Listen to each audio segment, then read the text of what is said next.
কোন মুখ নিয়ে আল্লাহর সামনে দাঁড়াবেন? কোন মুখ নিয়ে নবী সাল্লাল্লাহু আলাইহি ওয়াসাল্লামের সামনে যাবে? ইয়া রাসূলুল্লাহ, আপনার উপরে পুরা 30 পারা কোরআন নাযিল হয়েছিল, আমি 3 কুলি মুখস্থ করতে পারি নাই, আমার জন্য সুপারিশ করেন। এই কথা কোন মুখ নিয়ে বলতে যাবে? তবে কোরআন একটা কিতাব, আলহামদুলিল্লাহ। একজন হিরোইন খোরও দেখবেন সূরা ফাতিহা পড়তে পারে, তাই না? একজন হিরোইন খোরকেও দেখবেন সূরা ফাতিহা বলতে পারে। কোরআনের মুজিজা, সবার মনের মধ্যে আল্লাহ পাক কোরআন ঢুকিয়ে দিবে। তবে চেষ্টা থাকতে হবে না, চেষ্টা করতে হবে। বাচ্চাদেরকে শেখান, বাচ্চাদেরকে লাড়ে লাপ্পা না শিখিয়ে বাচ্চাদেরকে ভালো কিছু শেখাও। নাহলে এইসব সন্তানরা, এইসব যুবক যুবতীরা বড় হয়ে যে ফিল্ম স্টারদের পিছনে দৌড়াবে, পর্ন স্টারদের পিছনে দৌড়াবে। বিদেশ থেকে কোনো মেয়ে যদি বাংলাদেশে আসে নাচতে, এদেরকে দেখতে টিকিট কাটতে যাবে 12,000 15,000 টাকা দিয়ে। সুসন্তান মানুষ করে যান, কুলাঙ্গার প্রজন্ম জন্ম দিয়ে কি দরকার? এর চেয়ে বাচ্চা নেওয়ারই দরকার নাই। এই যে বাচ্চা কাচ্চা এভাবেই মানুষ করবেন, তাহলে নেওয়ারই দরকার নাই ভাই। বন্ধা থাকেন, বিয়েই করার দরকার নেই আপনার। বাচ্চা তো মানুষ করতে পারছেন না। আল্লাহ পাক আমাদেরকে বোঝার তৌফিক দান। 3 গুণ পড়ে ঘুমাবেন। 3 গুণের মধ্যে একটা সূরা ইখলাস, একটা সূরা ফালাক, একটা সূরা নাস। কি হবে এটা পড়লে? নবী সাল্লাল্লাহু আলাইহি ওয়াসাল্লাম বলছেন, দৃশ্য বা অদৃশ্য, মানে যা দেখা যায়, যা দেখা যায় না, এই দৃশ্য অদৃশ্যের জগতের কোনো ক্ষতি তাকে স্পর্শ করবে না। প্রোটেকশন, আল্লাহর পক্ষ থেকে প্রোটেকশন। আর এটা যখন রাতে পড়বেন তখন এভাবে পড়বেন। একবার সূরা ইখলাস, কুল হুয়াল্লাহু আহাদ, তারপর সূরা ফালাক, কুল আউযু বিরাব্বিল ফালাক, তারপর সূরা নাস, কুল আউযু বিরাব্বিন নাস পড়ে 2 হাত একত্রিত করে ফু দিবেন। দিয়ে মাথা থেকে নিয়ে এভাবে, পুরো মাথা থেকে নিয়ে পুরো বডি এভাবে মাসাহ করবেন, এভাবে। ঠিক আছে? এটা 3 বার পড়বেন, একবার না। একবার পড়বেন, আরেকবার, 3 বার।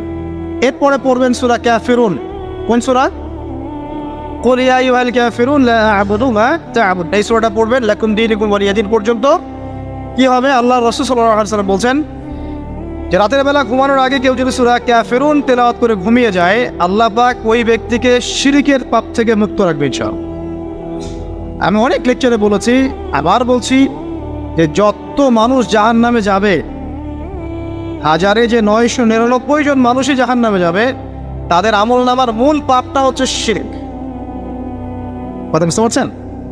এই যে হাজারে যে পুরো 99% মানুষ জাহান্নামে যাচ্ছে, এটা তো হাদিস। তার মধ্যে যারা জাহান্নামে যাবে তাদের আমলনামায় সবচেয়ে কমন যে পাপটা থাকবে সেটা হলো কি?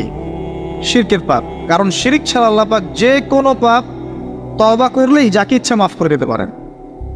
শিরকরত অবস্থায় কোনো মানুষ যদি মারা যায়, তাহলে সে ব্যক্তি জাহান্নামে যাও, এটাই চূড়ান্ত। ইল্লা মাশাআল্লাহ। তো সূরা কাফিরুন যদি আপনি তেলাওয়াত করেন, আল্লাহ পাক আপনাকে শিরক থেকে বাঁচাবেন। শিরক সম্পর্কে বিস্তারিত জানার জন্য আপনি পড়েন কিতাবুত তাওহীদ। কোন বই? কিতাবুত তাওহীদ। এই বইটাকে পড়েন, দেখবেন এখানে শিরকের সমস্ত বিষয়গুলো লেখা আছে। কোন কোন কাজ করলে শিরক হয়, কোন কোন কথা বললে শিরক হয়, কি চিন্তা করলে শিরক হয়। মনে রাখেন, এই যুগে সবচেয়ে বেশি যে পাপে মানুষ ডুবে আছে এটা হলো শিরকের পাপ।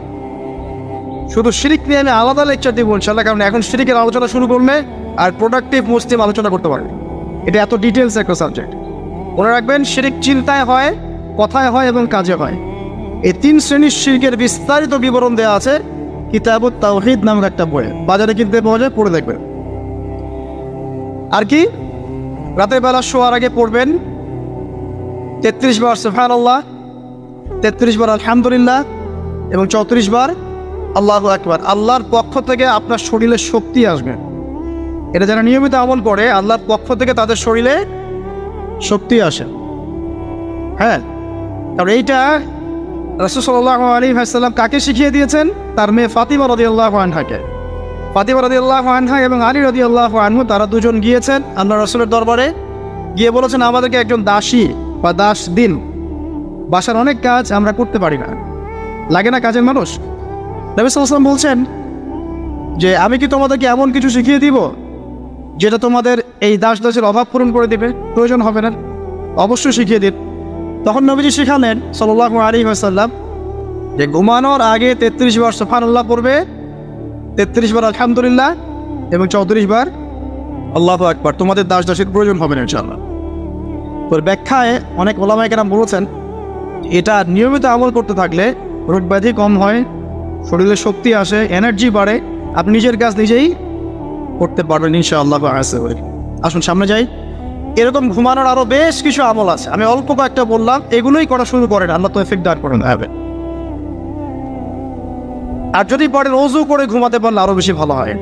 এবার আপনি ঘুমাচ্ছেন ডান কাত হয়ে, কি পড়বেন এই সময়? আল্লাহুম্মা বিসমিকা আমুতু আহইয়া, আলহামদুলিল্লাহ, দোয়া সবার মুখস্থ আছে। এবার ঘুমান। এই যে ঘুমাচ্ছেন আপনি 3 ঘন্টা বা 4.5 ঘন্টা বা 6 ঘন্টা, আপনার এই পুরো ঘুমটা হবে ইবাদত ইনশাআল্লাহ তাআলা। এবং পবিত্র অবস্থায় ঘুমানোর অভ্যাস করতে থাকলে আল্লাহর পক্ষ থেকে আপনি সত্য স্বপ্ন দেখতে পারেন। এখনকার সায়েন্স এগুলো বিশ্বাস করে না, আর এই সায়েন্সকে নিয়ে আমার কোনো মাথা ব্যথাও নাই, কারণ এই আজকে একটা কথা বলে কালকে একটা কথা বলে, ঠিক আছে? আল্লাহর পক্ষ থেকে আপনি সত্য স্বপ্ন দেখতে পারেন। ইউসুফ আলাইহিস সালাম জেলখানায় বন্দী, সূরা ইউসুফ পড়ে দেখেন, তখন কয়েদিদের মধ্যে 2 জন স্বপ্ন দেখেছে। একজন স্বপ্ন দেখছে তার মাথার উপরে রুটি, উপর থেকে পাখি এটা ঠোকরে কি করছে, খেয়ে নিয়ে চলে যাচ্ছে। আরেকজন স্বপ্ন দেখেছে যে সে শরাব পান করাচ্ছে একজনকে, আছে না সূরা ইউসুফে? তো ইউসুফ আলাইহিস সালাম বললেন যে যার মাথা থেকে পাখি ঠোকরায় খেয়ে নিচ্ছে খাবার, তাকে শুলদণ্ড দেওয়া হবে, আর যে শরাব পান করাচ্ছে সে অতি শীঘ্রই মুক্ত হয়ে যাবে, জেল থেকে ছাড়া পেয়ে যাবে। কয়দিন পর তাই হলো। এই যে স্বপ্ন যারা দেখেছে এরা কি মুসলিম? এই স্বপ্ন যারা দেখেছে এরা কিন্তু মুসলিম না। ইউসুফ আলাইহিস সালাম মুসলিম, তিনি আল্লাহর নবী, তিনি স্বপ্নের ব্যাখ্যা করছেন, কিন্তু এখানে একজন অমুসলিমের স্বপ্ন সত্য হয়েছে। একজন অমুসলিমকে আল্লাহ পাক স্বপ্ন দেখাতে পারেন, দলিল আছে কোরআনে। সত্য স্বপ্ন বলে একটা বিষয় আছে, যেটার জন্য অবশ্যই আল্লাহর পক্ষ থেকে নূর দরকার, স্বচ্ছ একটা মন দরকার, কনফিডেন্স সালিম দরকার, বেশি বেশি আমল দরকার, হ্যাঁ, আধ্যাত্মিকত্ব দরকার, আল্লাহর মারিফত দরকার, তারপরে ইনশাআল্লাহ সত্য স্বপ্নের প্রশ্ন আসবে। সারাদিন টিভি দেখে, গান সিরিয়াল দেখে, গালিগালাজ করে, গীবত তহমত করে, খোঁচাখুচি করে, চুলাচুলি করে, এদের সাথে সত্য স্বপ্নের কি সম্পর্ক? এদের কিন্তু শয়তান স্বপ্নে দেখাবে। কথা বুঝতে পারছেন না? ফজরের নামাজের পরে নবী সাল্লাল্লাহু আলাইহি ওয়াসাল্লাম বসে থাকতেন, সাহাবীরা তাকে বলতেন কে কোন স্বপ্ন দেখেছেন, তিনি বলতেন, এবং তিনি স্বপ্নের ব্যাখ্যা ইন্টারপ্রিটেশন করতেন যে এটা এমন, এটা এমন। এমনকি এই যে আপনার উহুদের যুদ্ধের আগের রাতে অনেক সাহাবী স্বপ্ন দেখেছেন, এবং পরের দিন দেখবেন উহুদের দিনে অনেক সাহাবী শহীদ হয়েছে। তো যাই হোক, ওইদিকে আমি যাচ্ছি না। তো এই যে ঘুমটা আপনি ঘুমাচ্ছেন, ইনশাআল্লাহ আপনার ঘুমটা কি হচ্ছে? ইবাদত হচ্ছে না? আলহামদুলিল্লাহ। আলেম যারা, তাদের ঘুমও ইবাদত। যারা যে মুসলিম, মুমিন, মুত্তাকি, আলেম, তাদের ঘুমগুলো কি ইবাদত। এখন ঘুমন শেষ, ঘুমের মধ্যে যদি দুঃস্বপ্ন দেখেন, তাহলে আপনি বাম দিকে 3 বার থুতু ফেলবেন, ফেলে আউযু বিল্লাহি মিনাশ শাইতানির রাজিম পড়বেন, পরে পাশ পরিবর্তন করে আবার ঘুমাবেন। এটা হয় না ঘুমের মধ্যে অনেক সময়? অনেকের বোবা ধরে, শ্বাস নিতে পারে না। এগুলো এই জন্যই হয় কারণ তারা ঘুমানোর আগের জিকির আজগারগুলো করে না। নিয়মিত করলে এগুলো সমস্যা ইনশাল্লাহ হবে না। আপনি নিজের ভালো নিজেই বোঝান, হুজুরের কাছে দৌড়ানোর দরকার নেই এত বেশি। নিজের বাচ্চাকে নিয়ে এত দৌড়ানো, এই কবিরাজ, ওই কবিরাজ, ওইখানে তাবিজ, এত তো দরকার নাই। তো নিজের আমল নিজে করেন, দেখবেন আপনি আল্লাহ পাকের পক্ষ থেকে নিরাপত্তার মধ্যে আছেন ইনশাআল্লাহ। আল্লাহ তৌফিক দান করুন, আমিন। এরপরে ঘুম থেকে উঠলেন, চেষ্টা করবো আমরা ঘুম থেকে ওঠার কয়টার সময়? 5টায় যদি ফজরের নামাজ হয় বা 4:30 যদি ফজরের নামাজ হয়, মিনিমাম 4টায় উঠতে হবে। কয়টায়? 4টায়। এই জন্য যদি অ্যালার্ম দেন ঘড়িতে, অ্যালার্ম দিবেন প্রত্যেক 1.5 ঘন্টা পর পর। মনে করেন যে আপনি 1.5 ঘন্টা ঘুমাতে যাচ্ছেন, তাহলে 1.5 ঘন্টা পরে অ্যালার্ম সেট করবেন, অথবা 3 ঘন্টা পর, অথবা 4.5 ঘন্টা, অথবা 6 ঘন্টা, মানে 1.5 ঘন্টার গণিতক দিয়ে আপনি অ্যালার্ম সেট করবেন, দেখবেন উঠতে পারবেন খুবই ইজিলি। এতে 1.5 ঘন্টায় আপনার ঘুমের সার্কেলটা পূর্ণ হয়। একটা ঘুমের সার্কেল পূর্ণ হতে আমাদের মাথায় তো রেস্টের দরকার আছে, এটা পূর্ণ হতে 1.5 ঘন্টার মতো সময় লেগে যায়। তো এটা একটা ট্রিক বললাম আপনাদেরকে, আপনি করতে পারেন, উপকৃত হবেন ইনশাআল্লাহ। তো ফজরের নামাজের মিনিমাম আধা ঘন্টা আগে আমাদেরকে ওঠার অভ্যাস করতে হবে। এই যে ঘুমটা ভাঙলো, ভাঙার সাথে সাথে কি করব? ভাঙার সাথে সাথে আল্লাহ শুকরিয়া, আলহামদুলিল্লাহিল্লাযী আহইয়ানা বা'দা মা আমাতানা ওয়া ইলাইহিন নুশুর। ব্যাস, এই যে ইবাদত হয়ে গেল। এবার আপনি আরেকটা দোয়া পড়বেন, শিখে নেন। আপনি পড়বেন লা ইলাহা ইল্লাল্লাহ ওয়াহদাহু লা শারীকা লাহু লাহুল মুলকু ওয়া লাহুল হামদ ওয়া হুয়া আলা কুল্লি শাইইন কাদির সুবহানাল্লাহ আলহামদুলিল্লাহ ওয়া লা ইলাহা ইল্লাল্লাহ আল্লাহু আকবার লা হাওলা ওয়ালা কুওয়াতা ইল্লা বিল্লাহ আল্লাহুম্মা ইগফিরলি। এটা পড়ার পরে হাত তুলে দোয়া করেন, যা দোয়া করবেন তাই পাবেন ইনশাআল্লাহ। জানতেন না? তো এই দোয়াটা হচ্ছে দোয়া কবুলের অস্ত্র। ঘুম থেকে ওঠার পর যদি এই দোয়াটা করে দোয়া করেন ইনশাআল্লাহ দোয়া কবুল হয়ে যাবে ইনশাআল্লাহ। আমাদের জীবনে চাওয়া পাওয়ার কি অভাব আছে? প্রচুর চাওয়া পাওয়ায়।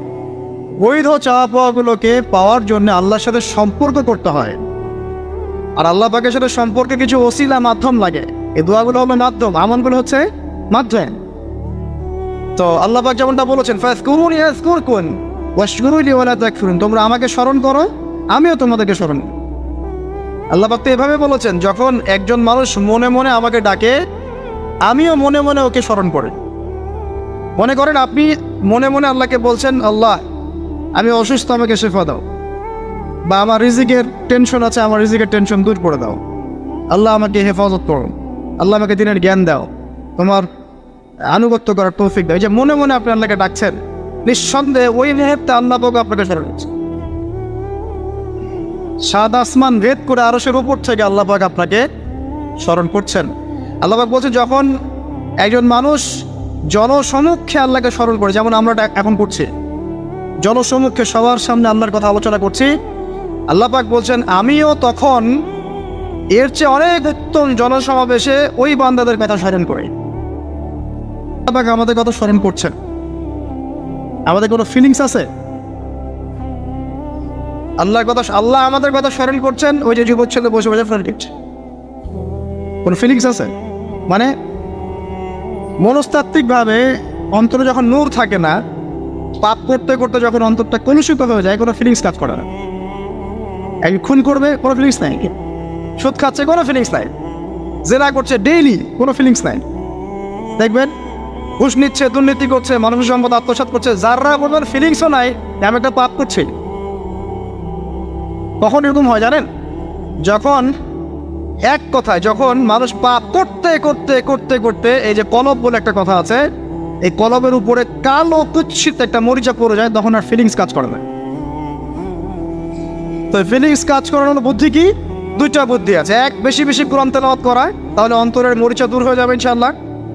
আর দুই হচ্ছে বেশি বেশি মৃত্যুর কথা স্মরণ করা, তাহলে মনের মধ্যে যে কালিমাগুলো আছে আস্তে আস্তে দূর হবে ইনশাআল্লাহ। মৃত্যুর কথা কে স্মরণ করে? এখন মানুষ তো চলাফেরা করে এমন ভাবে যে কোনোদিন মরবেই না। কে স্মরণ করে? যে টেবিলের তল দিয়ে ঘুষ নিচ্ছে ও স্মরণ করে মৌতের কথা? যে মেয়েটা বোরখা পরে যে ডেটিং করে বেড়াচ্ছে, জেনা করে বেড়াচ্ছে, ও কি মৃত্যুর কথা স্মরণ করে? যে ছেলেটা এখনকার যুব সমাজের বেশিরভাগই মাদকের সাথে সম্পৃক্ত, গার্লফ্রেন্ড বয়ফ্রেন্ড অ্যাফেয়ার্সে আছে, হ্যাঁ, টিকটক প্রজন্ম, আড্ডাবাজি করে সময় কাটায়, গুন্ডামি করে, মাস্তানি করে, এর মধ্যে কোনো ফিকির আছে? একজনকে বড় দায়িত্ব দেওয়া হয়েছে, সবার সম্পদ লুটপাট করে খাচ্ছে, এর মৌতের ফিকির আছে নাকি? এর মধ্যে ফেরাউনি চেতনা এসেছে, আনা রব্বুকুমুল আ'লা, আমি মহান রব, আমি তোমাদের মহান রব। ওদের মধ্যে ওই চেতনা কাজ করছে যে সূরা মুমিনুনে যেটা বলা আছে যে আমরা এখানেই জন্ম নেই, এখানেই মারা যায়, আমরা পুনরুত্থিত হব না।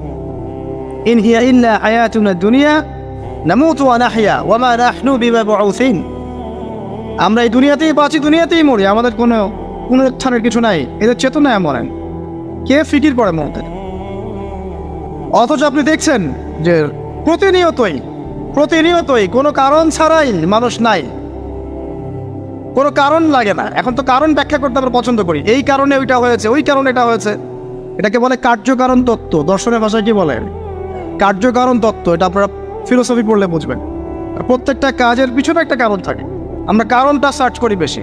এখন কারণ ছাড়াই মানুষ ডেড। এই যাচ্ছে উপরে একটা সুন্দর করে বড় একটা পাথর ঝুলছে, সব পাস হয়ে যাচ্ছে ওখান থেকে। মানে রাস্তায় কাজ চলছে, উপরে আবার এটা ঝুলছেও, আর মানুষ আবার অন্যস্তে যাতায়াত করছে। যারা রাখছে ওদের ইন্টেলেকচুয়াল অবস্থা চিন্তা করেন, আর যারা আমরা অন্তল দিয়ে যাচ্ছি তারও অবস্থা চিন্তা করেন। বুদ্ধিভিত্তিকভাবে আমরা কোন জায়গায় চিন্তা করেন? মানে মানুষ বিজি রোড দিয়ে যাচ্ছে, ওখানেই কাজ হচ্ছে, আবার যেখানে কাজ হচ্ছে দেখছি সেখানে আমরাও আবার তল দিয়ে যাচ্ছি। সবাই পাস হয়ে গেল, যাদের তাকদিরে লেখা ছিল মৌত একদম মুহূর্তের মধ্যে শেষ। কি কারণ ব্যাখ্যা করবেন? কোনো সায়েন্স দিয়ে ব্যাখ্যা করতে পারবেন? পারবেন না। ওই ময়মনসিংহে ওই যে মহিলারা যাচ্ছে, ট্রাক মেরে দিয়ে চলে গেল, মহিলার পেট থেকে বাচ্চা হেঁটে পেট ফেটে বাচ্চা বের হয়ে গেল, বাচ্চা জীবিত, মা ডেড। সায়েন্স দিয়ে ব্যাখ্যা করতে পারবেন? এটাই তাকদীর। একেই বলে তাকদীর, যেটাকে সায়েন্স দিয়ে ব্যাখ্যা করা যায় না, বিজ্ঞান দিয়ে ব্যাখ্যা করা যায় না। এরকম ঘটনা কত ঘটছে ওরও। দুজন বসে আছে, হাজব্যান্ড ওয়াইফ, হাজব্যান্ডের যাওয়ার কথা, হাজব্যান্ড ওয়াইফের গাড়িতে বসছে আর ওয়াইফ হাজব্যান্ডের গাড়ি ড্রাইভ করছে। আর এই হাজব্যান্ডের দুশ্মন যে ছিল সে টার্গেট করেছিল যে ওই লোকটাকে গুলি করে মারবে রাস্তায়। যেহেতু ওয়াইফ হাজব্যান্ডের গাড়ি ড্রাইভ করছে, রাস্তায় ওয়াইফ ডেড, হাজব্যান্ড জীবিত। তাকদীর। তো তাকদীরকে কি আপনি এই ভাগ্যটা কি আপনি সায়েন্স দিয়ে ব্যাখ্যা করতে পারবেন? সম্ভব? অহরহ এরকম মৌতের ঘটনা ঘটছে। তারপরেও দেখবেন যুবকদের এই বিলাসিতা, এই মানে আড্ডাবাজি, মেয়েদের পিছনে ঘোরা, এই যে মাদক সেবন করা, টিকটক করা, বুদ্ধি প্রতিবন্ধী প্রজন্মের মতো, এগুলো থামছে না। কোনো শিক্ষাই তারা নিতে যাচ্ছে না। বয়স হয়ে গেছে, অনেক বয়স, দেখবেন ওই যে চায়ের দোকানে বসে ক্যারাম খেলছে। বুড়া মানুষ, তার হায়াতের কতদিন বাকি আছে আল্লাহ ভালো জানেন। দেখবেন বিটিপি, কোনো টেনশনই নাই, ক্যারাম বোর্ড খেলছে, লুডো খেলছে। দেখেন এই যে আপনাদের গ্রামাঞ্চলে যে চায়ের স্টলগুলো আছে, দেখবেন ওই যে টিভি ছেড়ে রেখে দিবে, ঘন্টার পর ঘন্টা টিভি চলছে, মানুষ চা খাবে 1 কাপ আর টিভি দেখবে 5 ঘন্টা। ওর যে হায়াতের কোনো মূল্যই তার কাছে নাই। আল্লাহ পাক তাকে একটা সময় দিয়ে পাঠিয়েছেন, কোনো ফিলিংসই নেই। অথচ মানুষ প্রতিদিন, দিনে রাতে, প্রত্যেক দিন মানুষ অহরহ মারা যাচ্ছে। যাদের ভিতরে মৌতের চিন্তা আছে তারা কিন্তু পাপ কম করলেও ফিরে আসে আল্লাহর দিকে, কারণ তাদের প্রতি মৌতের ফিকির আছে। আর যাদের মৃত্যুর কোনো চিন্তা নাই, তারা এই রাজনীতি বলেন, অর্থনীতি বলেন, সমাজনীতি বলেন, আর এই পরিবার আর ধর্ম বলেন, সমস্ত ক্ষেত্রে পাপ করে বেড়াবে, কোনো ফিকির নেই। আল্লাহ পাক আমাদেরকে মৌতের ফিকির করার তৌফিক দান করুন এবং পরকালের জীবনটাকে আসল জেনে দুনিয়ার কাজগুলো করার তৌফিক আল্লাহ পাক দান করুন। আসেন, তো এবার আপনি শুকরিয়া আদায় করছেন, আলহামদুলিল্লাহিল্লাযী আহইয়ানা বা'দা মা আমাতানা ওয়া ইলাইহিন নুশুর। আধা ঘন্টা আগে ঘুম থেকে উঠেছেন, এখন কি করবেন? বাথরুমে যাচ্ছেন। এই বাথরুম করাটাকে দুনিয়াবি কাজ না? এই কাজটা ইবাদত হবে যদি আমি ঢোকার সময় বাম পা দিয়ে ঢুকি আর বলি, কি বলি? আল্লাহুম্মা ইন্নী আউযু বিকা মিনাল খুবসি ওয়াল খাবাইস। এখন বাথরুম করতে আপনার 10 মিনিট লাগুক আর 15 মিনিট লাগুক আর 5 মিনিট লাগুক, এই পুরো সময়টা নেকি পাবে না। সুবহানাল্লাহ। আর কি চাই? বের হব, এখন বের হওয়ার সময় কি বলবো? গুফরানাকা, নেকি পাচ্ছেন। একটা দোয়া আছে, আলহামদুলিল্লাহিল্লাযী আযহাবা আনিল আযান ওয়া আফানি গুফরানাকা। এবার আপনি ওযু করবেন। ওযুটা ধীরে স্থিরভাবে করবেন, তাড়াহুড়া করবেন না। ওযুর প্রত্যেকটা অঙ্গ প্রত্যঙ্গ 3 বার করে ধোয়ার চেষ্টা করবেন। শুধু মাথা মাসে হবে কয়বার? 1। ওযু করার পরে আপনি হাত তুলে আল্লাহর কাছে দোয়া করবেন। ওই সময়টা কখন? রাত 4টা থেকে 4:30 বাজে, তাই না? তার মানে আল্লাহ রাব্বুল আলামিন এখন প্রথম আসমানে আছেন। কিভাবে আল্লাহ পাক আছেন সেটা আল্লাহর উপর ছেড়ে দেন, আমাদের এটা নিয়ে ব্যাখ্যা করার দরকার নাই, চিন্তাও করার দরকার নেই। আল্লাহ পাক বলেছেন আমি নেমে আসি, বাস নেমে আসি। এত বেশি বুদ্ধিজীবী হওয়ার দরকার নাই। খুব বেশি বুদ্ধিজীবী হয়ে গেলে আবার মানুষ খেয়ে হারিয়ে ফেলে, অত দরকার নাই। শুনেছি, মেনেছি, ব্যাস যথেষ্ট। আল্লাহ পাক নেমে আসেন, কি বলেন? আল্লাহ বলেন যে কেউ কি আছো আমার কাছে কিছু চাইবে, আমি দিব। কেউ কি আছো যে আমাকে ডাকবে, আমি তোমার ডাকে সাড়া দেবো। কেউ কি আছো আমার কাছে কোনো কিছু দোয়া করবে, হ্যাঁ হাজত আছে, আমি পূরণ করে দেব। এভাবে আল্লাহ পাক ফজর পর্যন্ত বলতেই থাকেন। বলেন তো আমাদের কোনো ফিকির আছে? আমরা সবাই ঘুমাই কয়টায়? হয় 1টায়, না 2টায়, না 3টায় ম্যাক্সিমাম এখনকার। আমি যে বিষয়টা নিয়ে কথা বলছি এটা খুবই কঠিন। 9টা থেকে 10টার মধ্যে বা 11টার মধ্যে ঘুমাতে হবে, এটা খুবই কঠিন বিষয় এখনকার জেনারেশনের কাছে। এর জন্য প্রথম যে কাজটা সেটা হলো রাত্রেবেলা স্মার্টফোন আর চালানো যাবে। এশার নামাজ শেষ, ফোন একদম ডয়ারে লক করে রাখতে, কিচ্ছু করার নাই। এটা না করতে পারলে আপনি ঘুমাতে পারবেনই না। এবং এরপর দিনে আসছি, তখন বলছি দিনে কিছু কাজ আছে, দিনের কাজগুলো যদি আমরা ঠিকঠাক মতো করি তাহলে রাতে তাড়াতাড়ি ঘুম আসবে ইনশাআল্লাহ। যদি না করি তাহলে ঘুম আসবে না। তো শেষ রাতে আল্লাহ পাক আসমানে নেমে আসেন, প্রথম আসমানে, এবং এই আহ্বান করতে থাকেন। তাই ওই সময় ওযু করার পরেই আপনি হাত তুলে আল্লাহর কাছে দোয়া করা শুরু করেন। আপনার যত চাওয়া পাওয়া আছে আল্লাহর কাছে ঢেলে দেন, ইনশাআল্লাহ আল্লাহ রাব্বুল আলামিন আপনাকে খালি হাতে ফেরাবেন না ইনশাআল্লাহ। আল্লাহ পাক তো এমন করে বলেছেন যে কেউ হাত তুলেছে আল্লাহর কাছে আর আল্লাহ পাক সেটাকে খালি ফিরিয়ে দিবেন, এটাতে আল্লাহ লজ্জা বোধ হয়। কথা বুঝতে পারছেন? আমাদের যাদের অনেক সম্পদ আছে বা সামর্থ্য আছে এবং মন আছে বড়, তাদের কাছে যখন কেউ সাহায্য চায় আপনার খালি ফিরাইতে লজ্জা লাগে না? আপনার মনে হয় না যে চাইলো এত করে কিভাবে না করে ফিরাই? আছে না এমন মানুষ? আছে না? আসলে দান সৎকা করার জন্য সম্পদ লাগে না, দান সৎকা করার জন্য মন লাগে। কি লাগে? মন লাগে। দেখবেন অনেক কোটিয়াল আছে মানুষ, দান সৎকা করতে পারে না, জাকাতই তো দেয় না, দান সৎকা করবে কি? বাংলাদেশে যত কোটিপতিগুলো আছে সবার থেকে জাকাত নেওয়া শুরু করলে এদেশে কোনো দারিদ্রতা বলে কিছু থাকবে না, ইনশাআল্লাহ থাকবেই না, এটাই বাস্তব। কে উদ্ধার করবে সেই টাকা? ইমাম মাহাদি আসলে করবে ইনশাআল্লাহ, ঈসা ইবনে মারিয়াম আসলে করবে ইনশাআল্লাহ। তখন কে জাকাত না দিয়ে পার পায় তাই দেখা যাবে। একটা ব্যক্তি পাওয়া যাবে না জাকাত না দিয়ে পার পায়। অবশ্য তখন এমন একটা যুগ আসবে যে মানুষ জাকাতের টাকা নিয়ে ঘুরবে, কিন্তু নেওয়ার মতো মানুষ নেই, সবাই স্বচ্ছ। আল্লাহ পাক সেই সুদিন ফিরে আনুক, আমিন। এটা বলছিলাম যে সৎকা করার জন্য মন লাগে, আবার টাকা লাগে না। এখন আসেন, কেউ যদি আমাদের কাছে এভাবে চায় আমরা খালি ফিরাতে লজ্জাবোধ করি। আল্লাহ পাক বলছেন যে আমার কাছে যখন বান্দা কিছু চায় তার হাতটাকে আমি খালি ফিরাই দেবো, এটাতে আমি লজ্জাবোধ করি। দোয়া করলে কয়েকটা বিষয় একটা হবেই, হয় আপনি সাথে সাথে সেটা পাবেন, না হলে একটু দেরিতে পাবেন, না হলে আল্লাহ পাক সেটা জমা করে রাখবেন পরকালের জন্য। পরকালে যখন আপনি দাঁড়াবেন আল্লাহর সামনে, আল্লাহ বলবেন দুনিয়াতে তুমি এই এই বিষয়গুলো চেয়েছিলে, আমি দুনিয়াতে দেই নাই, পরকালে তোমার জন্য সঞ্চিত রেখেছি, এখন না। তখন মানুষ কি বলবো জানেন? আমরা বলবো যে আল্লাহ দুনিয়াতে কিছুই যদি না পাইতাম, আজকেই সব দিতে, তাহলেই হবে। তো বেশি বেশি দোয়া করার অভ্যাস তৈরি করেন, বেশি বেশি দোয়া করেন। দোয়াই ইবাদত, আর দোয়া বলে ইবাদত, দোয়াই ইবাদত। দোয়া করতে থাকেন, ইনশাআল্লাহ দেখবেন আল্লাহর সাথে আপনার সম্পর্ক গাঢ় হবে। যার সাথে আল্লাহর সম্পর্ক যত বেশি গাঢ় হবে, ইনশাআল্লাহ সে তত বেশি পরকালের বাসিন্দা হবে, দুনিয়ার বাসিন্দা কম হবে। আল্লাহ পাকে নূর এবং মারিফত সে অর্জন করতে পারবে ইনশাআল্লাহ তাআলা। এবারে আমরা কি করব? এবার মিনিমাম 2 রাকাত নামাজ পড়ার চেষ্টা করেন। রাতের সালাত 2 রাকাত করে আপনি 2, 4, 6, 8, 10, 12, 20 পড়তেই থাকতে পারেন, কোনো সমস্যা নেই। কিন্তু মিনিমাম 2 রাকাত নামাজ তাহাজ্জুদ আপনি পড়ার চেষ্টা করেন। পড়া যাবে না? আর নামাজটাকে তাড়াহুড়া করবেন না, কাইন্ডলি আল্লাহর ওয়াস্তে তাড়াহুড়া করবেন। রিল্যাক্সে কেরাত করেন, রুকুতে সময় দেন, সেজদায় সময় দেন, 2 সেজদার মাঝখানে সময় দেন, শেষ বৈঠকে দোয়াগুলো করেন, তারপর ধীরে স্থিরভাবে সালাম ফিরান, হাত তুলে দোয়া করেন, সময় দেন। কারণ আমি কি বলছি, সূরা জারিয়াতে 56 নম্বর আয়াতে আল্লাহ পাক বলেছেন দুনিয়াতে পাঠিয়েছি শুধু আল্লাহর ইবাদত করার জন্য। তো যে কারণে এসেছি, এটাতে এত তাড়া কিসের? অনেক মসজিদে নামাজ পড়লে মনে হয় ইমাম সাহেবকে বলি যে আপনার কি পেশাব পায়খানার চাপ নিয়ে নামাজ পড়ান? এমন অনেক মসজিদে নামাজ পড়েছি, মনে হয় যে ইমাম সাহেবকে ডেকে একটু কানে কানে বলি যে ভাই আপনার কি পেশাব পায়খানার চাপ আছে? মানে 4 রাকাত নামাজ 3 মিনিটে শেষ, 4 রাকাত নামাজ 4 মিনিটে শেষ, এত তাড়াহুড়ার কি আছে? হ্যাঁ, জামাতে নামাজ সংক্ষিপ্ত করতো, তাই বলে কি এত সংক্ষিপ্ত নাকি? রুকু করার টাইম পাওয়া যায় না, সেজদা করার টাইম পাওয়া যায় না? নামাজে ধীর স্থিরতা এবং খুশুটা খুব ইম্পর্টেন্ট। নামাজে কোথায় হাত বাঁধলেন এটা নিয়ে তর্ক না করে নামাজের একাগ্রতা, মনোযোগ কতটুকু আসছে এটা নিয়ে তর্ক করেন। ভিতরের রুহটাই আসল, আধ্যাত্মিকত্বটাই আসল।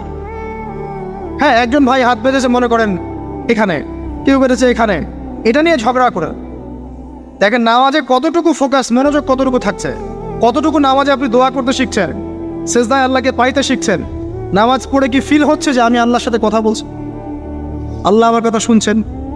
আমরা তো মেকানিক্যাল নামাজ অভ্যস্ত এখন, মানে দুনিয়ার কাজের চাপ এত বেশি, জাস্ট মসজিদে যাবো, ঢুকবো, বেরো, চলে আসবো, হাজিরা দিতে আসছি মনে হয়, সিগনেচার করবো, চলে যাবো। ভাবতে আমার এত তারা কিসের ভাই? ওমা খালাকতুল জিন্না ওয়াল ইনসা ইল্লা লিয়াবুদুন, শুধু ইবাদত করার জন্যই সৃষ্টি করেছে তোমাদেরকে। তো মসজিদে তো তাড়াহুড়া কেন? রিল্যাক্স থাকেন, মসজিদে রিল্যাক্সে নামাজ পড়েন, সময় নেন। ফজরের নামাজ পড়ার আগে আপনি বাসার থেকে 2 রাকাত সুন্নত পড়ে আসতে পারেন, এটা আরেকটা ভালো আমল। কারণ নবী সাল্লাল্লাহু আলাইহি ওয়াসাল্লাম সুন্নত নামাজগুলো কি করতেন? বাসায় পড়তেন। এতে বাসার মধ্যে বরকত হবে, শয়তান দূর হয়ে যাবে। চল, এই যে তাহাজ্জুদ আপনি 2, 4, 8, 10 যত পারেন পড়েন, মিনিমাম 2 রাকাত পড়েন, ধীর স্থিরভাবে পড়েন। নামাজ শেষ করে আবার আল্লাহর কাছে দোয়া করেন, দেখবেন যে ইনশাআল্লাহ আপনার দোয়া কবুল হবে। আর দোয়া যে কবুল হয় এটা আপনি নিজেই বুঝতে পারবেন, নিজেই বুঝবেন, কারো কাছে যাওয়া লাগবে না। এবার ফজরের সালাতের সময় হয়ে গেল, আজান হচ্ছে, আজানের জবাব দিব, দিয়ে ব্যাস হেঁটে হেঁটে মসজিদ, প্রত্যেক পদক্ষেপ হেঁটে যাব আর দোয়া করব। কি দোয়া করব? যে আল্লাহ আমাকে নূর দান করুন। কি দান করুন? আল্লাহুম্মা ইজআল ফি কলবি নূরা ওয়া ফি লিসানি নূরা ওয়া ফি সামঈ নূরা ওয়া ফি বাসরি নূরা ওয়া আন ইয়ামিনি নূরান ওয়া আন শিমালি নূরান ওয়া মিন ফাওকি নূরা ওয়া মিন তাহতি নূরা আল্লাহুম্মা ইজআল ফি নাফসি নূরা। মানে এর অর্থ হচ্ছে আল্লাহ আপনি আমার ডানে বামে সামনে পিছনে শরীরে আত্মায় দেখে সবখানে আল্লাহ আপনার নূর দান করুন। নূর কেন? কারণ দুনিয়ার মধ্যে অনেক অন্ধকার, অন্ধকার না? সব জাহিলিয়াতে অন্ধকার। এখানে পথ চলতে হলে নূর লাগবে, আলো লাগবে। এটা কে দিবে? আল্লাহ দিবে। কবর বড় অন্ধকার, ওখানে থাকতে হলে ভালোভাবে কি লাগবে? আলো লাগবে। হাসরের মাঠ অন্ধকার, ওখানে ভালোভাবে থাকতে হলে কি লাগবে? আলো লাগবে।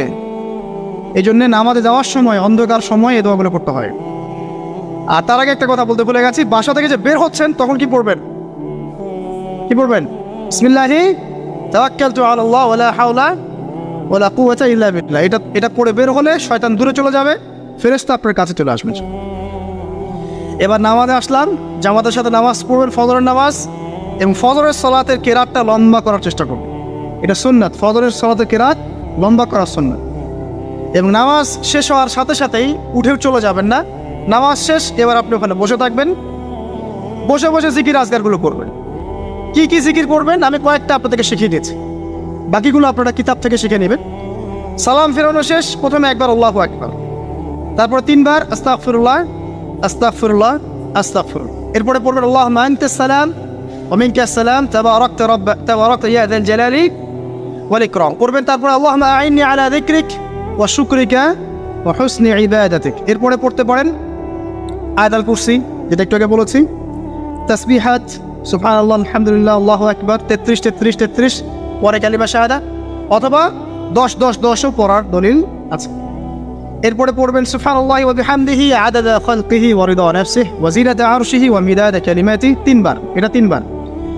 তারপর 3 কুল 3 বার করে, সূরা ইখলাস 3 বার, ফালাক 3 বার, নাস 3 বার, সূরা হাশরের শেষ 3 আয়াত একবার। এরপরে পড়বেন সাইয়্যিদুল ইস্তিগফার, আর সমস্ত ইস্তিগফারের শ্রেষ্ঠ ইস্তিগফার এটা কোনটা? কোনটা?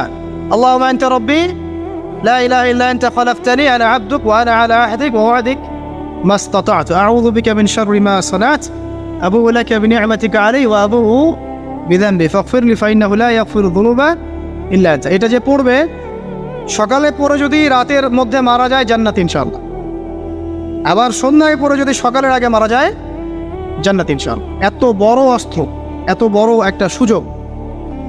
এরপরে পড়বেন আমার পছন্দের কয়েকটা, আউযু বিকালিমাতিল্লাহি তাম্মাতি মিন শাররি মা খালাক 3 বার। এটা যদি আপনি পড়েন আপনি দৃশ্য অদৃশ্যের ক্ষতি থেকে বেঁচে থাকবেন ইনশাআল্লাহ। দুষ্ট জিন শয়তান আপনার কোনো ক্ষতি করতে পারবেন না ইনশাআল্লাহ।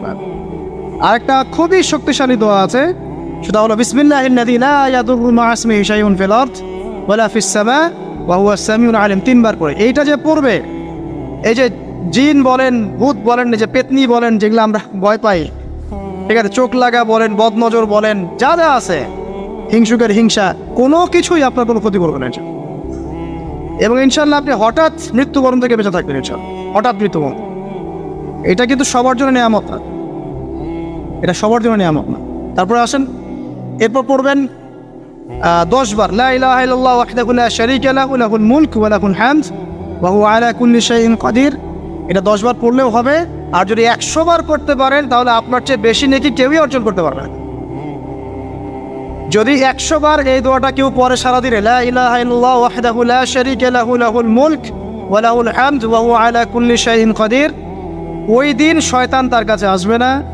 100 গুনাহ আমলনামা থেকে কেটে দেওয়া হবে, 100 নেকি লিখে দেওয়া হবে এবং আল্লাহর কাছে দিন শেষে একটা তালিকা পেশ করা হয়, আজকের দিনে কে কি আমল করেছে, এই তালিকায় তার নাম দেখবেন সবার আগে আছে।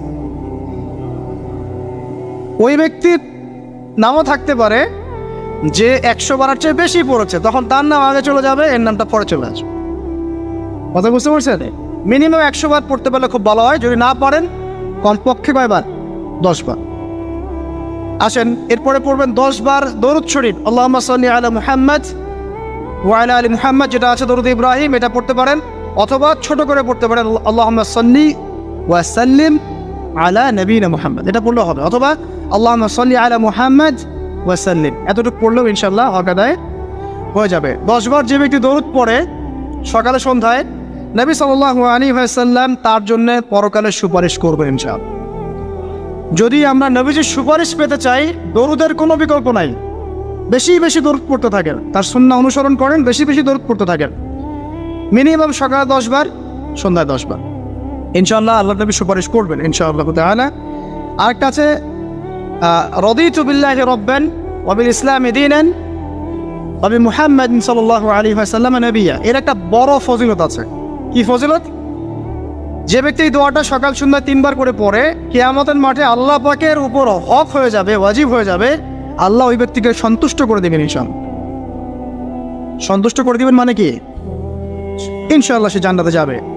আরেকটা আছে, এটা বলে শেষ করি, হাসবি আল্লাহু লা ইলাহা ইল্লাহু আলাইহি তাওয়াক্কালতু ওয়া হুয়া রাব্বুল আরশিল আযীম। এটা পড়তে হবে 7 বার। কয়বার? 7 বার। তাহলে কি হবে?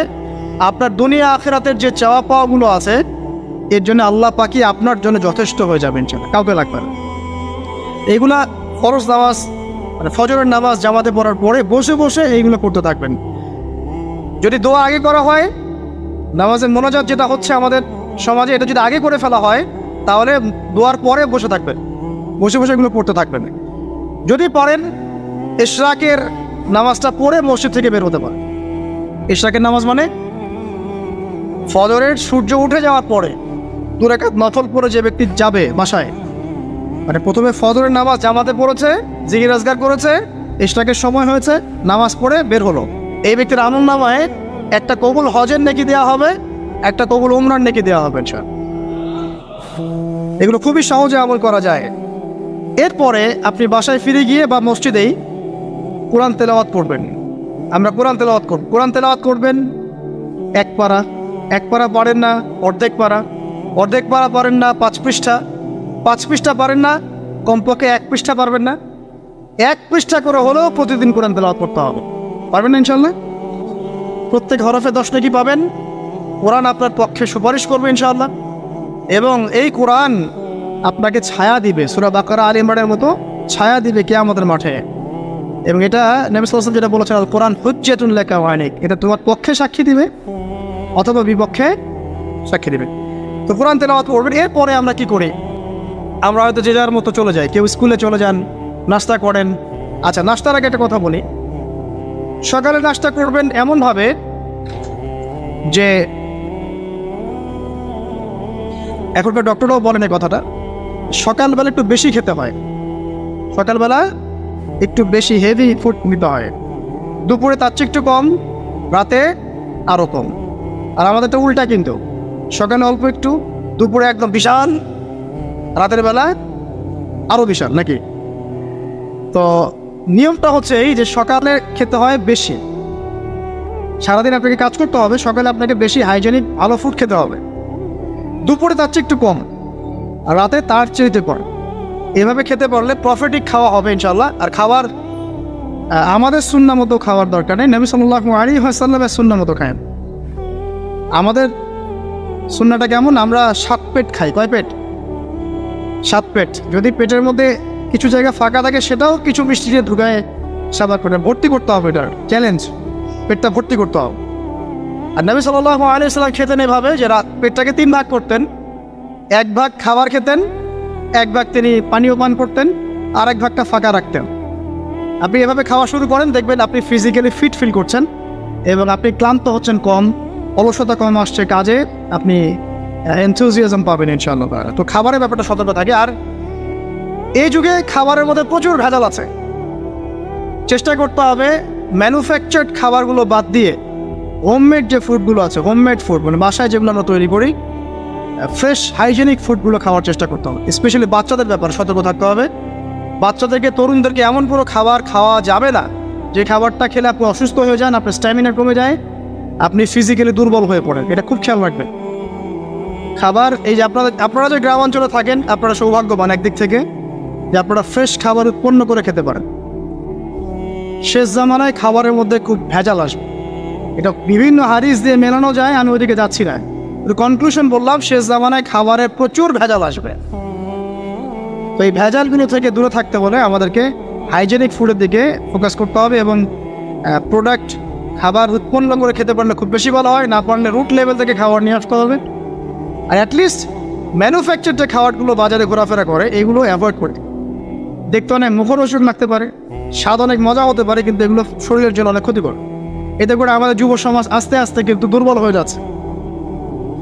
এখনকার যুব সমাজকে থেকে তাকায় দেখেন, আমাদের বাপ-দাদাদেরকে তাকায় দেখেন, যারা এখানে বয়স্ক মুরব্বী আছে, দেখেন একজন মুরব্বীর সাথে এখনকার যুবকের কুস্তি লাগান, পাঞ্জা লাগান, বা ওই যে একটা রিংয়ের মধ্যে ঢুকে বক্সিং ম্যাচ দেন একটা থেকে, দেখেন কে পারে। আমি নিশ্চিত ওই চাচাই পারে। আমরা নিজেরাই তো এর প্রমাণ। আমাদের বাপ দাদাদের বয়সী যারা আছেন তারা এখনো দিব্যি মাঠে কাজ করে, দেখবেন 4 ঘন্টা 5 ঘন্টা 8 ঘন্টা রিক্সা চালাচ্ছে, ভ্যান চালাচ্ছে, কৃষি কাজ করছে, কত পরিশ্রম করছে। আর আমাদের যুব সমাজে তাকায় দেখেন না, আপনি একটু চেহারাগুলো দেখেন না, চেহারাগুলো তাকায় দেখেন, চাপাগুলো বসে গেছে গাঁজা খেতে খেতে, হিরোইন খেতে খেতে দেখবেন চাপাগুলো বসে গেছে একদম, চোখগুলো ঢুকে গেছে একদম মাদক খেতে খেতে। হ্যাঁ, হস্তমৈথুন করতে করতে শরীর রোগা, চলতে পারে না। কথা শুনতে খারাপ লাগছে না? না বাস্তব, এগুলোই বাস্তব এখন। হ্যাঁ, ঘুম নাই, সারা রাত জাগলে ওই যে ফজরের পর ঘুমায়, আর রাতে ওই যে বিকাল 4টায় ওঠে, দেখবেন শরীরটার দিকে তাকায় দেয়, চলতে পারে, এনার্জি নাই। একটা ক্রিকেট ম্যাচে লাগায় দেন, ও দেখবেন 2-4 ওভার ব্যাটিং করে শেষ। কোন কাজ করতে পারবে? ওই মাঠের বাইরে থেকে বলতে পারবে যে আর এই খেলতে পারে না, ও অমুক খেলতে পারে না, তমুক খেলতে পারে না। ওকে লাগাই দেন না, ব্যাটটা ধরে ধরায় লাগাই দেন, দেখবেন ও কয়টা পিটাইতে পারবে। জিম করে না, ফিজিক্যালি এক্সারসাইজগুলো করে না, স্কিল নাই। আগেকার মানুষ অনেক স্কিল ছিল, তারা ঘরের কাজ পারতো, সাঁতার পারতো, তারা মার্শাল আর্ট পারতো, কৃষিকাজ পারতো, অন্যান্য বিভিন্ন সেক্টরে তারা কিন্তু মানে মাল্টি প্রতিভার অধিকারী ছিল। স্কিল কম, দেখবেন একদিকে ফোকাস করা। এগুলো কীভাবে হলো আসলে? এগুলো তো একদিনে হয়নি। সারাদিন দেখবেন ফোনে, আর এই মেয়ের পিছনে, আর কফি শপে, অথবা মিউজিকের কোনো ইনস্ট্রুমেন্ট নিয়ে বসে আছে, অথবা এর মাঝে যদি কেউ মন্দের ভালো থেকে থাকে সে দেখবেন টিকটক করছে। এইগুলাই এখনকার পুরুষদের মধ্যে, এই ইয়াং জেনারেশনের মধ্যে ওই সূর্য বীর্য গায়েরত্বটা পাওয়া যায় না। দেখবেন গায়েরত একটা ব্যাপার আছে, গায়েরত সূর্য বীর্য এটা নাই। এর অন্যতম একটা কারণ এটাও, এখানে খাদ্যাভ্যাসেরও একটা ব্যাপার আছে। ফিজিক্যালি তারা ফিট না। তো আল্লাহ পাক এই বিষয়গুলো আমাদের বোঝার তৌফিক দান করুন। সব কিছু রিলেটেড। আপনাকে যদি একজন প্রোডাক্টিভ মুসলিম হতে হয়, শারীরিকভাবে আপনাকে ফিট থাকতে হবে, মেন্টালি ফিট থাকতে হবে, আপনাকে মানসিকভাবে শক্ত থাকতে হবে, চ্যালেঞ্জ দেওয়ার ক্ষমতা থাকতে হবে, অহেতুক সময় নষ্ট করা যাবে না। যে কাজ ফাহেসা, দুনিয়াবি কাজ, পরকালের কোনো স্বার্থ নাই, ওখানে সময় নষ্ট করা যাবে না। ঠান্ডা মাথায় প্ল্যান করতে হবে যে আমি আমার জীবনে কি করতে চাই, কার পরে আমি কি করব, কার পরে কি করব, আমার প্ল্যান থাকতে হবে। রেজাল্ট খারাপ হয়েছে, হতাশ হয়ে আত্মহত্যা করবেন কি জন্য? কি এমন হয়েছে আপনার জীবনে? একটা মেয়ে ছেড়ে চলে গেছে, এই জন্য বিষ খাবেন কেন? কি হয়েছে? একটা মেয়ে তো ছেড়ে চলে গেছে, মেয়ের অভাব নাকি? বোরখা পরা মেয়েরাও তো এখন কিস করে, দেখেন বোরখা পরা মেয়েগুলো দেখেন রাস্তাঘাটে ওই যে নায়কের হাত ধরে চুমু খাচ্ছে। অনলাইনে দেখে আসলাম একটু। ওই যে বলছিলাম যে সব বোরখা পরা মেয়ের মধ্যেই আপনার ইয়া থাকে না, দিনদারিতা থাকে না। সব বোরখা পরা মেয়ের মধ্যেই কিন্তু দিনদারিতা থাকে না। তো বোরখা থেকে পাগল হওয়ার দরকার নেই এত। এবং সে বলছে আমার জীবন সার্থক। মানে একজন গায়রে মারাম ব্যক্তিকে, ফিল্ম স্টার একজন গায়রে মারাম ব্যক্তি, তাকে সে হাত ধরে চুমু খেয়ে বলছে তার জীবন সার্থক। তাহলে কোন প্রজন্মে লালন করে কবরে যাচ্ছে ওরা চিন্তা করেন একটু। এখন আশ্চর্য একটা বিষয়। আর এগুলো আমরা প্রমোট করছি অনলাইনের মধ্য দিয়ে। যে কোনো অনলাইনে দেখবেন এটা চলছে রাতারাতি, মানে এগুলো উষ্টানো হচ্ছে। আমাদেরকে শোনেন, আমাদেরকে এগুলো এইসব পাপের মধ্যে এমনভাবে নিয়ে আসা হচ্ছে যে মনে হচ্ছে এগুলো স্বাভাবিক। এক সময় একটা মেয়ে যদি রেপ হতো, মানুষের মাথা ব্যথা শুরু হয়ে যেত, অফিস আদালত কোর্ট কাছারি করে একাকার করে ফেলতাম। এখন রেপ হতে হতে হতে হতে মনে হয় এটা স্বাভাবিক। আগে একটা মানুষ মদ পান করলে তার মধ্যে একটা ফিলিংস থাকতো আমি খারাপ কাজ করছি। এখন এই মদকে প্রমোট করতে করতে মদটাকে এত ইজি করে ফেলা হচ্ছে, মনে হচ্ছে এটা স্বাভাবিক বিষয়। মানুষ খুন করাটা, আগে একটা মানুষকে খুন করলে মানুষ মনে হতো যেটা এটা বিশাল পাপ, একটা সমাজের মানুষ সত্যিকে খারাপ চোখে তাকায় থাকতো। আর খুন হতে হতে হতে মানুষ মিডিয়াটাকে প্রমোট করছে, করতে করতে নর্মাল। এই পাপগুলোকে নর্মাল করে ফেলার ট্রেন্ডটা মিডিয়ার মধ্যে দিয়ে করা হয়েছে, স্বাভাবিকভাবে নেওয়া সব কিছু। গার্লফ্রেন্ড বয়ফ্রেন্ড অ্যাফেয়ার্সকে আগে মানুষ লুকায় লুকায় করতো, চিঠি দিলেও লুকায় লুকায়, যেটা কেউ জানতে না পারে। এখন ওপেন রাস্তায় সব, মানে এটা নর্মাল করে ফেলা হচ্ছে। আরও যে কি হবে সামনে আল্লাহ ভালো জানেন। সুবহানাল্লাহ, যারা বড় বড় শহরগুলোতে থাকে তাদের তো মানে দিন শুরু হয় আল্লাহর নাফরমানি দিয়ে, আর রাত আসে মানুষের গজব দিয়ে, মানুষের অভিশাপ দিয়ে। মেয়েরা আগে যদি বেপর্দায় চলতো লজ্জা করতো, একটা লজ্জাবোধ ছিল, যে একটা লজ্জা লাগতো যে না আমি খারাপভাবে চলছি, মানুষ আমাকে দেখছে কেমন লাগছে। এখন দেখবেন ও গেঞ্জি পরে হাঁটছে, মানে ফিলিংসই নাই, স্বাভাবিক, নর্মাল করে ফেলা হচ্ছে এগুলো সব কিছু। এক ছোট ছোট মেয়েগুলোকে পড়া হচ্ছে, ছোট ছোট বাচ্চা মেয়ে, দেখবেন কয়দিন পর এটাও স্বাভাবিক হয়ে যাবে। প্রতারণা, আগে মানুষ প্রতারণা করলে মানুষ মনে করতো যে আমাকে মানুষ প্রতারক মনে করতে পারে, একটা চক্ষু লজ্জা কাজ করতো। এখন সেই চক্ষু লজ্জা নাই, নর্মাল। ঘুষ নেওয়াটাকে মানুষ মনে করতো আগে যে কেউ জানতে পারলে হয়তো সমস্যা, নর্মাল, এখন নিতেই পারে, ঘুষটা হবে না তোমার যায়। করাপশনে মানুষ গেলে মানুষ ভয় করতো, যদি যদি জেনে যায় আমার চাকরি থাকবে না। এখন নর্মাল, ও বড় করাপ্টেড, তার চেয়ে ছোটটা আরেকটু কম, তার চেয়ে ছোটটা আরেকটু কম, একটা চক্র সব কিছু। এভরিবডি ইনভলভ এগুলোর মধ্যে, টপ টু বটম সবাই ইনভলভ। এরকম সিচুয়েশনে আমরা কিভাবে দিন নিয়ে পালন করবো যদি সত্য না হই? সব চলে যাচ্ছে, আজ থেকে সব চলে যাচ্ছে। একটা সময় ছিল একজন মুসলিম ব্যক্তিকে অন্যায়ভাবে মেরে ফেলবে, একজন মুসলিম নারীকে অন্যায়ভাবে রেপ করবে, মানুষ চিন্তাই করতে পারত। একজন মুসলিম নারীর সম্ভ্রম বাঁচানোর জন্যে এই ভারতবর্ষে সশস্ত্র যুদ্ধ হয়েছে বিন কাসিমের নেতৃত্বে, একটা মেয়ের ইজ্জত বাঁচানোর ইস্যুকে কেন্দ্র করে। এখন লক্ষ লক্ষ মুসলিম মেয়ের ইজ্জত নষ্ট করা হচ্ছে, কারো কোনো ফিলিংস নাই, স্বাভাবিক। একটা রাষ্ট্রদূতকে হত্যা করেছিল তাবুক যুদ্ধের সময়, নবী সাল্লাল্লাহু আলাইহি ওয়াসাল্লাম 30,000 সৈন্য নিয়ে ধাওয়া করেছিলেন। এত বড় সাহস আমার রাষ্ট্রদূতকে হত্যা করো? এখন সারা বিশ্বে লক্ষ লক্ষ মুসলিম হত্যা করা হচ্ছে, কারো কোনো ফিলিংস নাই। মানে আমি বোঝাতে যাচ্ছি আপনাদেরকে, সব কিছুকে নর্মাল করে ফেলা হয়েছে। কয়দিন পর দেখবেন ছেলে ছেলে নর্মালি বিয়ে করে ফেলবে। দেখেন এখন একটু চক্ষু লজ্জায় কাজ করে যে আমি সমকামী, মানুষ কি মনে করবে? আস্তে আস্তে দেখবেন এমন সময় আসবে ও মনে করবে যে নর্মাল। সব কিছুকে এই মিডিয়ার মধ্যে দিয়ে নর্মাল করা হচ্ছে। এসব মিডিয়াগুলো ইউজ করা থেকেও দূরে থাকা উচিত। আল্লাহ পাক আমাদেরকে হেফাজত করুন। আমি আসুন, ফজরের সালাতের কথা বলছিলাম, আমি অনেক দূরে চলে গেছি। জাস্ট পড়েন, ফজরের নামাজ পড়েন, সময়টা কাজে লাগান। আমি বলছি সময়গুলোকে কাজে লাগান। ফজরের পর খাওয়া দাওয়া করবেন, রাসূলের সুন্নাহ মতো খান, ইবাদত হবে ইনশাআল্লাহ। এরপরে আপনি কিছুটা সময় এক্সারসাইজ করেন, খেলেন, মাঠে গিয়ে খেলেন, কোনো সমস্যা নাই। ওই টিকটক চালানোর চাইতে, পর্ন দেখার চাইতে মাঠে গিয়ে খেলেন। মাঠে ফুটবল খেলেন আধা ঘন্টা, বা ক্রিকেট খেলেন, বা এমন কোনো খেলা খেলেন যে খেলাটাতে আপনার শারীরিক কসরত হচ্ছে, তাও খেলেন।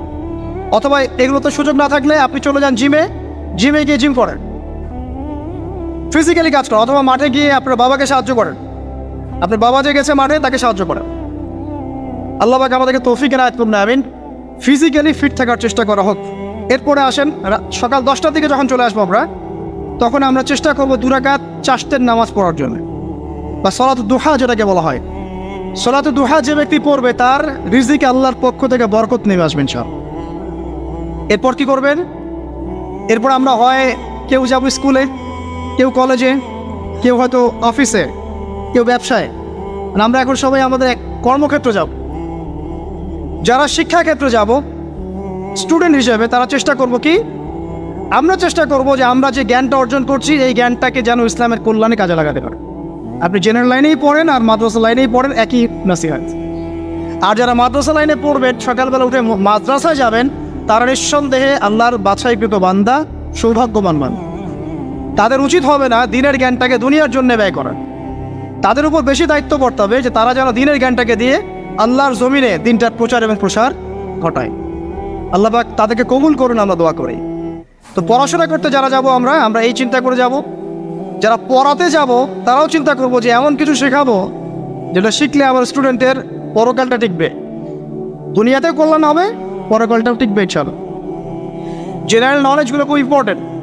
ইসলামিক নলেজগুলোর সাথে সাথে আমাদেরকে অবশ্যই ইংরেজি বলেন, সায়েন্স বলেন, এই যে আপনার ম্যাথামেটিক্স বলেন, পলিটিক্যাল সায়েন্স বলেন, জিও পলিটিক্স বলেন, ইকোনমিক্স বলেন, মেডিকেল সায়েন্স বলেন বা ইঞ্জিনিয়ারিং বলেন, এগুলো পড়তে হবে, জানতে হবে।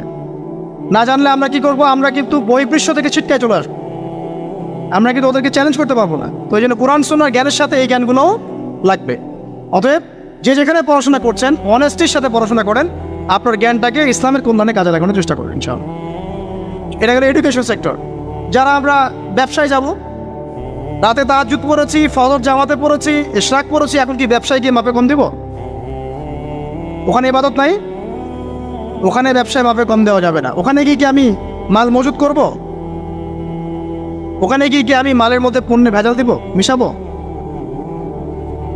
একজন সৎ এবং অনেস্ট ব্যবসায়ী, নবীজি বলছেন সাল্লাল্লাহু আলাইহি ওয়াসাল্লাম, একজন সৎ এবং অনেস্ট ব্যবসায়ী কিয়ামতের মাঠে নবীদের সাথে থাকবে ইনশাআল্লাহ।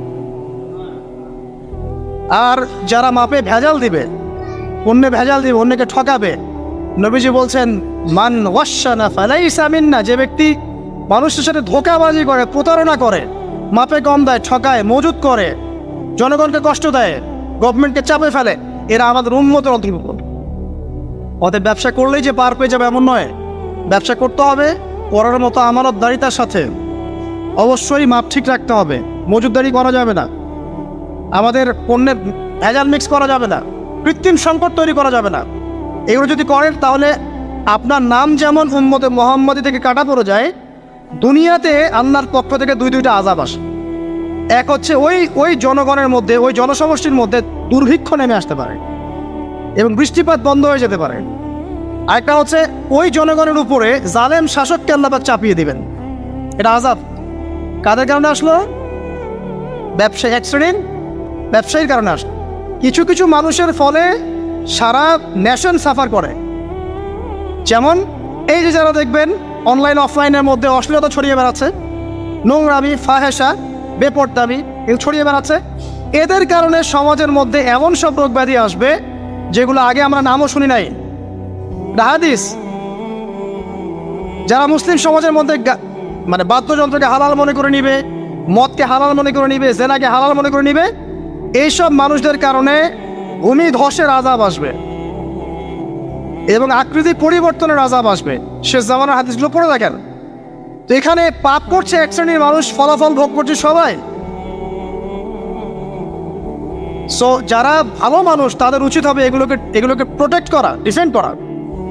আর আমাদের কাছে এরাই রকস্টার, যারা মুসলিম সমাজের মধ্যে বেপরদামি, অশ্লীলতা, ফাহেসা এগুলো ছড়িয়ে দিচ্ছে যে না, এরা আমাদের আইডল। এখন ওদের পোস্টার বাসায় লাগিয়ে রাখে, ওদের সাথে একবার দেখা করতে পারলে জীবন সার্থক হয়ে যায়। আল্লাহর কাছে ওদের কি দাম আছে যতক্ষণ না তওবা করে ফিরে আসছে? একজন ভ্যান চালক, একজন ইমানদার ভ্যান চালক, রিক্সা চালক যে 5 ওয়াক্ত নামাজ পড়ে, সে আল্লাহর কাছে ওর চেয়ে অনেক বেশি সম্মানিত। ওই ভ্যান চালকের কাছে কি অটোগ্রাফ নেন আপনি? রিক্সাওয়ালার কাছে কি অটোগ্রাফ নেন? এইসব এই হ্যামিগনের বাসিওয়ালার পিছনে না গিয়ে এরা যুব সমাজকে টেনে নিয়ে যাচ্ছে অশ্লীলতার দিকে, ফাহেসা কাজের দিকে, বেফাস কাজ, কোনো পরকালীন কোনো স্বার্থ নাই। বিনোদনের নামে, সংস্কৃতির নামে এরা মানুষকে দিকে টেনে নিয়ে যাচ্ছে। আর আমাদের যুব সমাজ, তোমাদেরকে আমি আইডল দেখাবো ইনশাল্লাহ পরের লেকচারগুলোতে। খালিদ বিন ওয়ালিদ তোমার আইডল, আলী ইবনে আবি তালিব তোমাদের আইডল, মুহাম্মদ সাল্লাল্লাহু আলাইহি ওয়াসাল্লাম তোমার আইডল, ইমাম হুসাইন তোমার আইডল, মোহাম্মদ বিন কাসিম তোমার আইডল, তারেক বিন জিয়াদ তোমার আইডল, ওমর ইবনে খাত্তাব তোমার আইডল। আইডল খুঁজে পাও না তোমরা জীবনে আইডল খুঁজে পাও না? কাকে ফলো করবা? একজনের নাম বলবো, একজন অনলি, মুহাম্মদ সাল্লাল্লাহু আলাইহি ওয়াসাল্লামের পরে একজনের নাম যদি বলতে বলেন আমাকে, আলী রাদিয়াল্লাহু আনহুর জীবনী পড়ো যাও, আলী ইবনে আবি তালিব রাদিয়াল্লাহু আনহুর জীবনী পড়ো যাও, গিয়ে দেখো তোমার আইডল এখানে বসে আছে, লুকিয়ে আছে। তাদের আইডলের মধ্যে, তাদের মধ্যে ছিল ব্যক্তিত্ব, শৌর্যবীর্য, আনুগত্য, জ্ঞান, প্রজ্ঞা,